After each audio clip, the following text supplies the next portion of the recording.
right, welcome back. Dr. Kimberly Orr is here answering your eye health and eye care related questions. One of the questions that someone had is, do your dogs need sunglasses? Mhm. Yeah, that's always such a fun question, which I feel like in theory they definitely do. They can develop cataracts and things just like our eyes can, but I always say good luck because I know my puppy would not let me put anything on his face. So. Yes, my dog has doggles, but she only allows that for so long too, so I can understand. All right, what about allergies and your eyes? Is it something like, how do we know that we're having allergy problems to the point that we should go see the eye doctor? Yeah, that's a great question. So, especially if it's really bothering you, really itchy, especially in the corners, redness, watering, you want to make sure that that's an allergy versus an eye infection. So, always worth going and getting it checked out. If it's just a mild itch and you know you have allergies, especially in those spring and fall seasons, you might be able to try and self treat with an over the counter allergy medication. Okay, let's see. This person is asking, does having certain colored eyes affect sensitivity to the sun? Yeah, I think there's definitely some truth to that, that lighter eyes, just like lighter skin can be more sensitive to the sun, that lighter eyes can be more sensitive to the sun. But just like most sensitivities, people can be sensitive across the board, regardless of their eye color. Okay. This question is, do transition glasses work as well as buying prescription glasses? And maybe you can kind of tell us the difference between the two. Yeah, so transitions is the term that's used for when your glasses turn into sunglasses when you step outside. It's a really great convenient option for people who don't want to have to switch between two pairs. The protection is definitely there, but some people just prefer being in control of when their glasses are dark and not, and they don't like waiting for them to change, so they prefer to have two separate pairs. Okay, so that is the upside and the downside of that. Hmm. This person says that they have a floater in their left eye, which is very annoying. Should they be concerned about this floater? Yeah. So if it's the same old floater they've had for a long time, I wouldn't be too concerned about it. But floaters can be a sign of a retinal tear or detachment. So anytime people have new floaters, especially accompanied by flashes of light in their vision, they always want to get that checked out. And especially if parts of their vision are missing, then it could be a detachment. So worth getting checked out. But if it's a floater that's been there for a long time and it's the same and they've been to the eye doctor and nothing's happened before, then it's probably just a benign nuisance. So this is a good follow-up question. I mean, if you feel like your vision hasn't changed, do you need to get an eye exam every single year? And Yeah, why? that's a really good question. Yeah.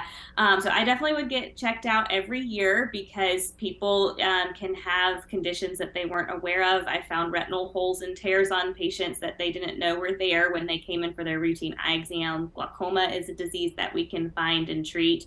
So still worth getting those things checked out once a year, even if your vision's not changing. Okay.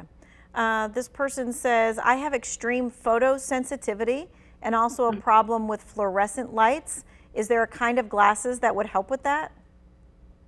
So that's a really good question. There, honestly, with lighting, it can be a little bit tricky because some of the overhead lighting can just people can be sensitive to certain fluorescent lights. But an anti-reflective coating, if you're going to get a pair of glasses, always make sure that you get the anti-reflective coating because that can cut back on some of the glare that's created with different lighting situations. All right, this is a question, and I've never heard of this before. If your contacts are UVA and UVB protective, should you still wear sunglasses? They make contacts that are UVA and UVB protective? Yeah, the ones I'm wearing right now have it in there. So yes, they do, which I always love because then I can go on a run and I know that I have that protection that's there. I still like having the extra sunglasses on just to help with glare and light sensitivity and those sorts of things, but it is nice to have the UV protection built right into your contacts so you don't have to worry about it. And is that like a standard thing nowadays? And is it only on certain kinds of contacts? It's only on certain kinds. The standard aspect, I don't know. I don't know that they have to, if they're making a new lens, incorporate that, but there are definitely lenses that do have it and some that don't. So if that's something that you're interested in, definitely ask your eye care professional about it. Interesting. Okay. This person says, is there just one medicine type that goes into glasses? And if so, what is that called? I don't know what they're asking. All right, we'll table that and we'll see if we can figure out what that is in the break and get around to that. This next question says, can you get pink eye from dust?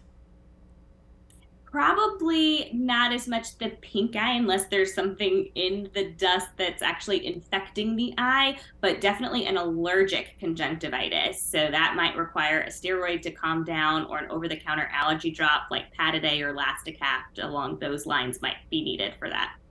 Okay, and you can find the coupons for Pataday because that's an expensive little bottle of drops. They are pretty expensive. So yeah, definitely getting a coupon is super helpful. All right, this person is asking, what can I do to keep from having a recurring sty in my eye? Yeah, that's a good question. So warm compresses are really the best thing that you can do. You can even do them when you don't have a sty, just as a preventative. And fish oil can be helpful as well. About 1,000 milligrams of fish oil every day can really help keep that oil that's in the eyelids from clogging up and causing the sty. Let's talk about what a warm compress is and like how often you would use it. That's a great question. So basically you can use a wash rag and hot water. You want to get it, as hot as you can tolerate it. Use that for about 5 to 10 minutes. You're going to have to keep reheating it, which is what people don't like about the wash rag. So there's an old trick that you can do where you get an old sock and you put uncooked rice in it just to create a little heating pad, and you can put that in the microwave for about 20 to 30 seconds and use that to heat it up. All right, and how long should you be keeping that on your eye? For about 5 to 10 minutes. And then if you can do it 3 or 4 times a day, that's great. The more you can do it, the better, especially if you've got a sty right then. When you think about it, just do that hot compress on your eye. Okay, all right. All right, we're going to take a quick break. We're going to check in with Weather and Christian, and then we'll be back with more of your questions.